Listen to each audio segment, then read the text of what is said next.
ادھر پکڑ ٹھیک ہے نا.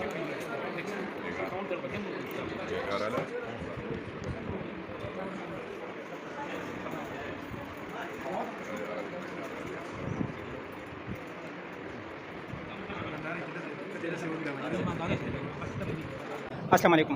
وعلیکم السلام. آج کے حوالے اور پردو کا عاطف خان کے حجرے کے حوالے سے جو آپ کا رد عمل تھا اس کے حوالے سے آپ اپنا بسم اللہ الرحمن الرحیم. ہمارے خلاف ایک اس دن عاطف خان کے حجرے میں پاکستان تحریک انصاف کا ایک کنونشن ہوا تھا. پرامن کنونشن تھا. عاطف خان کے حجرے کے اندر کنونشن تھا, نہ کوئی روڈ بلاک تھا, کچھ بھی نہیں تھا.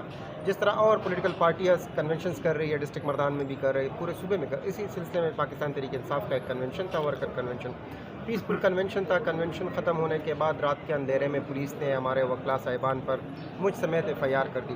تو آج ہم آئے تھے, یہ ہمارے ساتھ تخبائی بار کے معزز ارکین صاحبان اور مردان بار کے ہمارے ممبران صاحبان تھے. تو آج BBA کے لیے آئے تھے اور شکر الحمدللہ وہ جو BBA تھی وہ منظور ہو گئی ہے, اور اس میں نیکسٹ ڈیٹ 16 اکتوبر ہے, تو پھر انشاءاللہ آئیں گے. میں اس سلسلے میں مردان بار کا جو ہمارا پریزیڈنٹ ہے نور بادشاہ تورو صاحب اور جنرل سیکرٹری اقبال خان مومن, میں ان کا بہت زیادہ مشکور ہوں, چونکہ اس نے کالے کوٹ کا خیال رکھنا, اس نے کچھ ہی پولیٹیکل ایفیلیشن کے بغیر ہمارے کالے کوٹ کا گو رکھا, اور ہمارے ساتھ انہوں نے پوری کوآپریشن کی. ہمارے ساتھ کورٹ میں گئے, ہمارے ساتھ کورٹ پریمیسز میں گئے, کورٹ کے اندر گئے, ہماری وکالت انہوں نے کی. تو میں اپنی طرف سے, اپنے تخبائی کے سارے جو لائرز ہیں ان کی طرف سے اور اپنی فورم کی طرف سے مردان بار کے صدر اور جنرل سیکرٹری کا بہت بہت شکر گزار ہوں کہ انہوں نے ہمارا ساتھ دیا. ہمارا ساتھ نہیں بلکہ اصل میں انہوں نے کالے کوٹ کا ساتھ دیا ہے.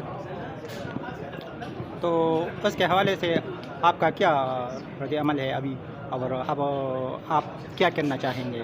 دیکھیے جی, بات یہ چیف جسٹس کو بات یہ ہے کہ کانسٹیٹیوشن نے پاکستان کے ہر شہری کو حق دیا ہوا ہے پرامن احتجاج اور پرامن جلسے کرنے کے لیے, اور الیکشن کمیشن نے آلریڈی الیکشن کے اناؤنسمنٹ بھی کی ہے کہ الیکشن ہوں گے.